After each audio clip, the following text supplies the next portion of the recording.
Hey there, welcome to my YouTube channel. The topic we are going to discuss today is reflection at convex spherical surface. And we have already covered the reflection at concave spherical surfaces in the previous videos. And if you have not watched the videos yet, just go to the description box and watch the previous videos because those videos are quite important. अब हमें याद करना है convex spherical surface क्या था। जब हमारे पास एक स्फेरिकल ग्लास है, उसके एक पोर्शन को कट करके इनर पोर्शन को हमने पेंट कर दिया है और आउटर पोर्शन जो है वो रिफ्लेक्टिंग है, तब हमारे पास बन जाता है कन्वेक्स मिरर। अब कन्वेक्स मिरर के जो सेंटर ऑफ कर्वेचर है और प्रिंसिपल फोकस हैं वो लाई करते हैं टूवर्ड्स द पेंटेड साइड। तो ये हमारी पेंटेड साइड है और पेंटेड साइड की तरफ हमारा यहाँ पे मैंने मार्क कर लिया सेंटर ऑफ कर्वेचर, और पोल से सेंटर ऑफ कर्वेचर का मिड पॉइंट जो मार्क किया दैट इज़ प्रिंसिपल फोकस। आप भी क्या करिए, स्केल लीजिए, स्केल की हेल्प के साथ पोल से सेंटर ऑफ कर्वेचर तक आपका डिस्टेंस लेट से अगर 8 सेंटीमीटर है, मान लेते हैं आपने यहाँ पे कंपास रख के यहाँ पे आर्क लगाई है 8 सेंटीमीटर लॉन्ग, तो आपके पास 8 सेंटीमीटर का मिड पॉइंट आ जाएगा 4 सेंटीमीटर और 4 सेंटीमीटर पे आपको मिल जाएगा प्रिंसिपल फोकस। तो हमें इमेज फॉर्मेशन देखनी है कन्वेक्स मिरर के लिए। कन्वेक्स मिरर के लिए हमारे पास जब इमेज फॉर्मेशन होगी कौन से पॉइंट पे होगी, जब हमारा ऑब्जेक्ट होगा इन्फिनिट पे। और हमने कंसीडर किया है कि जब भी हमारा ऑब्जेक्ट इन्फिनिट पे लाई करता है, हम कंसीडर करके चलते हैं कि जो लाइट रेस आ रही हैं वो पैरेलल टू प्रिंसिपल एक्सिस आ रही हैं। इस केस पे भी हम मार्क करके चलेंगे कि लेट अस से the object is lying at infinity such that the light rays coming towards the mirror is parallel to the principal axis of the convex mirror। तो ये हमारी इनकमिंग लाइट रे है जिसको मैंने एरो हेड के साथ मार्क कर लिया है। अब ये इंसिडेंट लाइट रे जो है ये पैरेलल आ रही है प्रिंसिपल एक्सिस की तरफ। हमने रूल किया था जो भी लाइट रे प्रिंसिपल एक्सिस के तरफ पैरेलल आती है वो मिरर से स्ट्राइक होने के बाद रिफ्लेक्ट हो जाती है, लेकिन ऐसा लगता है कि वो फोकस में से पास करेगी। कनकेव मिरर के केस में तो वो डायरेक्टली फोकस में से पास हो जाती है, लेकिन यहाँ पर हमारे पास है कन्वेक्स मिरर, तो ऑब्वियस है कि हमारे पास जो लाइट रे है इस डायरेक्शन में तो आ ही नहीं सकती क्योंकि ये साइड पेंटेड है, तो रिफ्लेक्टिंग सरफेस इसको इधर से ही वापस भेज देगी। लेकिन हम इस लाइट रे को जब पीछे की डायरेक्शन में एक्सटेंड करके देखेंगे तो हमें पता चलेगा कि ये लाइट रे भी हमें ऐसे नज़र आ रही है जैसे फोकस में से पास हो रही हो। तो हमने क्या करना है, इसको एक्सटेंड करके देख देना है। हम इसका कलर चेंज कर लेते हैं। फर्स्ट ऑफ ऑल इसको प्रॉपरली फोकस में से पास करवाना है, तो प्रॉपरली फोकस में से पास करवाना है तो पॉइंट ऑफ रिफ्लेक्शन भी हमारा यहाँ पे आना चाहिए। सो यहाँ जा रही है हमारी रिफ्लेक्टेड लाइट रे और हम इसको फोकस में से देखते हैं क्या ये पास हो रही है। तो पीछे की तरफ एक्सटेंड करके देखा, हाँ जी ये बिल्कुल लग रही है कि फोकस में से पास हो रही है। तो इसका मतलब यहाँ पे हमारे पास ये जो लाइट रे है रिफ्लेक्टेड लाइट रे इसी डायरेक्शन में जाएगी, क्योंकि ये लग रहा है कि ये पीछे की एक तरफ एक्सटेंड करके देखो कि फोकस में से पास हो रही है। अब हमें इमेज फॉर्मेशन के लिए 2 लाइट रेस की ज़रूरत होती है। तो दूसरी इंसिडेंट लाइट रे हमारे पास वो भी क्या है, पैरेलल आ रही है प्रिंसिपल एक्सिस के। पैरेलल आने के बाद मिरर से जहाँ पे टकराएगी, जिस पॉइंट पे मिरर पे टकराएगी वहाँ से वो रिफ्लेक्ट हो जाएगी। तो ये रही हमारी रिफ्लेक्टेड लाइट रे आउटवर्ड डायरेक्शन में। तो जब हमने इसको आउटवर्ड डायरेक्शन में बनाया, अब हम इसे पीछे की तरफ एक्सटेंड करके देखेंगे क्या ये फोकस में से निकलती हुई लग रही है। तो हाँ जी, पीछे की तरफ जब एक्सटेंड किया तो पीछे फोकस के ऊपर मिलती हुई नज़र आ रही है। अब यहाँ पर ये लाइट रेस अगर हम यहाँ चेक करें तो ये रिफ्लेक्टेड लाइट रे इस डायरेक्शन में चले गई, ये रिफ्लेक्टेड लाइट रे इस डायरेक्शन में चले गई। ये लेफ्ट हैंड साइड में एक दूसरे से और दूर होती जाएंगी। जितना हम डिस्टेंस दूर होते जाएंगे मिरर से, ये लाइट रेस और पीछे की और इनके बीच में इनका डिस्टेंस बढ़ता जाएगा। लेकिन हमें ये कहाँ पे मिलती हुई नज़र आ रही हैं, अगर पीछे की तरफ एक्सटेंड करें तो फोकस पे मिलती हुई नज़र आ रही हैं। इसका मतलब हमारे पास इस केस में जो इमेज फॉर्म होगी वो कहाँ पे होगी, फोकस के ऊपर। लेकिन ये इमेज हमने खुद फॉर्म करवाई है, रिफ्लेक्टेड लाइट रेस को खुद यहाँ पे फोकस पे मिलाया है, अपने आप ये नहीं मिल रही थी। इसका मतलब जो इमेज फॉर्म हुई वो वर्चुअल इमेज फॉर्म हुई, और वर्चुअल इमेज हमेशा इरेक्ट होती है। तो प्रॉपर्टीज़ क्या हुई हमारे पास इमेज की। So properties of image formed. First is image formed is virtual and erect। जो हमारी इमेज फॉर्म है वो वर्चुअल है और वर्चुअल इमेज हमेशा ही इरेक्ट होती है। ये हमारी फर्स्ट प्रॉपर्टी है। सेकंड प्रॉपर्टी क्या है, इमेज कहाँ पे फॉर्म हुई, तो हमें पता चल रहा है कि लाइट रेस हमें मिलती हुई नज़र आ रही है फोकस के ऊपर। सो image is formed at focus. अब साइज ऑफ इमेज चेक करते हैं कैसा है। हमारे पास साइज ऑफ इमेज कैसा है, एक बिल्कुल बिंदी जैसा, क्योंकि ये लाइट रेस बिल्कुल अब आपस में मिल गई हैं, पूरी तरह से मिल गई हैं, तो बहुत छोटा सा है। सो highly diminished, size of image is highly diminished. अब ये इमेज बनी कहाँ पे है, ये इमेज बनी है कन्वेक्स मिरर के पीछे, मिरर के आगे नहीं बनी है, लेफ्ट हैंड साइड पे नहीं बनी है, राइट हैंड साइड पे बनी है। तो हम क्या कहेंगे, image is formed behind the mirror. और अब आप चेक करिए हमारे पास दूसरा केस क्या हो सकता है कि जब ऑब्जेक्ट प्रिंसिपल एक्सिस पे पड़ा है। अब ये है हमारी principal axis, object principal axis पे कहीं पे भी हो सकता है। इस साइड पे पोल के लेफ्ट हैंड साइड पे हमारे पास कोई भी पॉइंट मार्क नहीं है, जो भी पॉइंट मार्क है वो पोल की राइट हैंड साइड पे मार्क है, सेंटर ऑफ कर्वेचर भी राइट हैंड साइड पे है, फोकस भी यहाँ पे है। अगर आप इस साइड ऑब्जेक्ट रखते हो तो कुछ नहीं होने वाला, इमेज फॉर्म नहीं होगी। क्यों? क्योंकि ये साइड तो पेंटेड है, ये साइड रिफ्लेक्टिंग है ही नहीं। रिफ्लेक्टिंग साइड तो लेफ्ट हैंड साइड है, और लेफ्ट हैंड साइड पे हमारे पास पॉइंट ऑफ रेफरेंस नहीं है। तो हमारा दूसरा केस क्या हो सकता है, when object is placed on principal axis. So second case is when object is placed anywhere on principal axis। तो हम कंसीडर करते हैं सबसे पहले हमारा कन्वेक्स मिरर, और कन्वेक्स मिरर तब बनेगा जब हम इसका इनर एज को पेंट करेंगे। It is very important to show it painted. Paint कर लिया। अब हमें चाहिए principal axis. Principal axis always passes through the pole of the mirror. तो पोल से हमारे पास एक मेजरेबल डिस्टेंस आप ले लीजिए, इवन नंबर में ले लीजिए। तो मैंने यहाँ से आइडिया से लगा लिया कि ये है हमारा सेंटर ऑफ कर्वेचर, और दूसरा पॉइंट हम मार्क कर लेते हैं फोकस। तो प्रिंसिपल फोकस मैं इसको भी आइडिया से बना लेती हूँ कि mid point from the pole to centre of curvature is principal focus.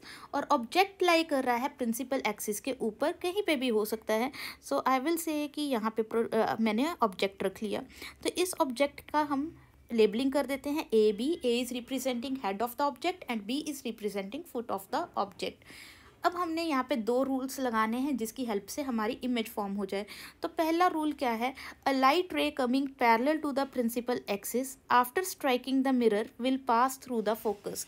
तो फोकस में से पास होनी चाहिए। तो मैं ये रिफ्लेक्टेड लाइट रे इसी डायरेक्शन में बनाती हूँ, लेकिन जब हम इसको एक्सटेंड करके देखेंगे तो ये कहाँ से निकलती हुई नज़र आनी चाहिए, फोकस में से। तो पीछे की तरफ एक्सटेंड किया, हमें फोकस में से निकलती हुई नज़र आ रही है। इसका मतलब ये जो डायरेक्शन हमने चूज़ की it is quite accurate direction. अब सेकंड पॉइंट हमें क्या देखना है, जो भी लाइट रे पोल के ऊपर जाके इंसिडेंट होती है वो मिरर से रिफ्लेक्ट होने के बाद, क्योंकि यहाँ पे ये प्रिंसिपल एक्सिस के साथ बनाती है एंगल ऑफ इंसिडेंस, तो मिरर से रिफ्लेक्ट होने के बाद ये एंगल ऑफ रिफ्लेक्शन बनाती है इस डायरेक्शन में, such that angle of reflection is equal to angle of incidence. तो ये हमारी रिफ्लेक्टेड लाइट रे हो गई। ये रिफ्लेक्टेड लाइट रे इस डायरेक्शन में चले गई, यहाँ से रिफ्लेक्टेड लाइट रे, पहली रिफ्लेक्टेड लाइट रे इस डायरेक्शन में चले गई। इसका मतलब ये दोनों लाइट रेस यहाँ लेफ्ट हैंड साइड में कभी भी नहीं मिलेंगी। ये दोनों रिफ्लेक्टेड लाइट रेस जब भी मीट करेंगी ये राइट हैंड साइड में मीट करेंगी, और इनको मीट करवाना पड़ेगा। तो मीट कैसे करवाते हैं, हम क्या करेंगे, हम इसको एक्सटेंड करके देखते हैं पीछे की डायरेक्शन में। तो ये हमने इसी लाइन को पीछे की डायरेक्शन में एक्सटेंड करके देखा, तो ये थोड़ा सा लाइन जो है टेढ़ी जा रही है। आपने क्या करना है, इसको बिल्कुल सीधा रखना है, स्केल की हेल्प के साथ पीछे की तरफ आपने एक्सटेंड करनी है। तो यहाँ पे आपने पीछे की तरफ एक्सटेंड करी, अब ये हमें एक सिंगल लाइन नज़र आ रही है। तो अगर आपने एक्सटेंड करनी है इसको हमेशा डॉटेड फॉर्म में करना है, because here I am making use of different colours. आपके पास डिफरेंट कलर्स नहीं होंगे, आप पेंसिल से करेंगे तो आप स्केल की हेल्प के साथ इसको डॉटेड लाइन में शो करेंगे। तो अब हमारे पास दो रिफ्लेक्टेड लाइट रेज इस पर्टिकुलर पॉइंट पर मिलती हुई नज़र आ रही हैं। जिस पॉइंट पर मिलती हुई नज़र आती हैं वहाँ पर हमारे पास इमेज फॉर्म हो जाती है, और ये रही हमारी इमेज। और ये इमेज कैसी है, वर्चुअल, क्योंकि ये लाइट रेस अपने आप नहीं मिली हैं, हमने इनको पीछे की तरफ एक्सटेंड करके मिलाया है, और इसलिए ये इमेज है वर्चुअल, और वर्चुअल इमेज हमेशा ही इरेक्ट होती है। तो यहाँ से हमने क्या सीखा कि प्रॉपर्टीज़ क्या हैं इमेज की। सबसे पहली प्रॉपर्टी क्या है, image formed is virtual and erect. क्यों लिखेंगे पहले कि ये इमेज जो है वर्चुअल एंड इरेक्ट, क्योंकि हमने पीछे की डायरेक्शन में लाइट रेज को खुद एक्सटेंड किया और फिर उनको मिलाया। तो सबसे पहली प्रॉपर्टी हो गई image formed is virtual and erect. Second property है इमेज कहाँ पे बनी है, पोजीशन चेक करिए, पोल और फोकस के बीच में बनी है। So image is formed between pole and focus of the mirror. तीसरी प्रॉपर्टी चेक करिए, तीसरी प्रॉपर्टी है साइज चेक करके देखो, जो आपका ऑब्जेक्ट है it is larger in size and जो आपकी इमेज है it is smaller in size. तो आप क्या कहोगे, size of image is smaller than object. And last property इसकी क्या है, लास्ट प्रॉपर्टी हमारे पास आती है कि ये जो है बिहाइंड द मिरर फॉर्म हुई है, जो इमेज है it is formed behind the mirror. So this is all about reflection through the concave and the convex spherical surfaces. लेकिन वहाँ पे मैंने आपको बताया था कि जो concave mirror है उसको आप converging mirror कहते हो। यहाँ पे हमें ध्यान रखना है कि हम convex mirror को diverging mirror बोलते हैं। और क्यों कहते हैं डाइवर्जिंग मिरर, इसको चेक करके देखेंगे। आपके पास जो कन्वेक्स मिरर है ये क्या कर रहा है, यहाँ पे ये जो इंसिडेंट रे आई इसको इस डायरेक्शन में भेज दिया, यहाँ से इंसिडेंट रे आई इसको रिफ्लेक्ट करके इस डायरेक्शन में भेज दिया। अब रिफ्लेक्टेड रे यहाँ से भी दूर हो रही है और इस डायरेक्शन से भी एक दूसरे से दूर हो रही है। पहले ये पैरेलल थी, अब यहाँ पे इनके रिफ्लेक्टेड लाइट रेस के बीच में डिस्टेंस बढ़ रहा है। इंसिडेंट रेस पैरेलल थी लेकिन रिफ्लेक्टेड लाइट रेस के बीच में डिस्टेंस बढ़ता जा रहा है। इसका मतलब कोई और पैरेलल लाइट रे आएगी वो कुछ सी और डायरेक्शन में रिफ्लेक्ट हो जाएगी। इस तरीके से ये लाइट रेज जो है वो फैलती जाएंगी। अब कन्वेक्स मिरर क्या करता है, हमेशा लाइट रेज को फैला देता है, इंसिडेंट लाइट रेज को रिफ्लेक्ट करके और रिफ्लेक्टेड लाइट रेज को फैला देता है। इसीलिए हम कहते हैं ये उनको डाइवर्ज करता है, इकट्ठा नहीं करता। इकट्ठा करने को कहते हैं कन्वर्ज करना और फैला देने को बोलते हैं डाइवर्ज करना। तो इसीलिए इसका दूसरा नाम हो जाता है डाइवर्जिंग मिरर। अब हमें करने हैं इसके स्पेशल यूजेस कि हमारे पास कनकेव और कन्वेक्स मिरर के क्या क्या यूजेस हैं। Uses of concave mirror, concave mirrors are used in torches, searchlights and headlights of the vehicles। जो हमारे concave mirror हैं इनको टॉर्च में हम यूज़ करते हैं, सर्च लाइट्स में यूज़ करते हैं और हेडलाइट्स ऑफ द व्हीकल्स में यूज़ करते हैं। जब भी आप चेक करेंगे टॉर्च में वो लाइट जो है, पूरी लाइट रेस जो है एक ही डायरेक्शन में फोकस्ड होती हैं। जब आप व्हीकल की हेडलाइट देखते हो उसकी भी जो लाइट रेस निकल के आती हैं हेडलाइट्स में से वो भी एक ही डायरेक्शन में डायरेक्टेड होती हैं, फैली नहीं होती हैं। तो इसलिए कनकेव मिरर को हम यूज़ करते हैं टॉर्च के अंदर, सर्च लाइट्स के अंदर, हेडलाइट्स ऑफ द व्हीकल्स के अंदर। They are used as shaving mirrors and also as makeup mirrors. Concave mirror क्या करते हैं, हम लोग इनको शेविंग मिरर्स के लिए यूज़ करते हैं क्योंकि जितना आपका फेस मिरर के पास जाता जाएगा उतना ज़्यादा आसान हो जाएगा शेविंग करने के लिए और उतना ही ज़्यादा आसान हो जाएगा मेकअप लगाने के लिए। So these mirrors, concave mirrors are used as shaving mirrors और makeup mirrors. Even dentists make use of concave mirror to see the large image of the teeth. हमारे जो दांत हैं उनकी लार्ज इमेज देखने के लिए डेंटिस्ट जो मिरर यूज़ करते हैं वो कनकेव मिरर यूज़ करते हैं। Large concave mirrors are used to concentrate sunlight to produce heat in solar furnaces। जो हमारी सोलर फर्नेसेस हैं जो धूप के साथ ऑपरेट होती हैं, उन सोलर फर्नेसेस में हम कनकेव मिरर्स का यूज़ करते हैं। वो कनकेव मिरर्स क्या करते हैं, सन से आने वाली लाइट को एक जगह पे इकट्ठा कर देते हैं जिसकी वजह से जो फर्नेस है उसका टेम्परेचर इंक्रीज़ हो जाता है। और कन्वेक्स मिरर के क्या यूजेस हैं हमारे पास, convex mirrors are used as rear view mirrors in the vehicles as they form diminished images of large objects on the road. तो हमारे पास जो कन्वेक्स मिरर है वो रियर व्यू मिरर की तरह तरह यूज़ किया जाता है। रियर व्यू का मतलब समझते हैं। रियर मीन्स पीछे का व्यू, व्यू तो व्यू ही है, तो रियर का मतलब क्या है, पिछला। तो हमारे पीछे जो ट्रैफिक है उसको देखने के लिए हम कन्वेक्स मिरर्स का यूज़ करते हैं।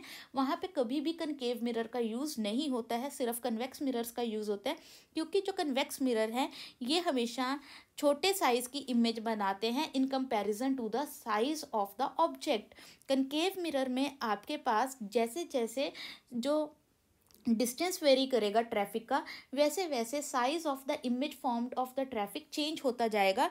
इसीलिए concave mirrors are not used as rear view mirrors, and this is one of the important questions आपसे पूछा जा सकता है, why concave mirror is not used as a rear view mirror, और why convex mirror is used as a rear view mirror.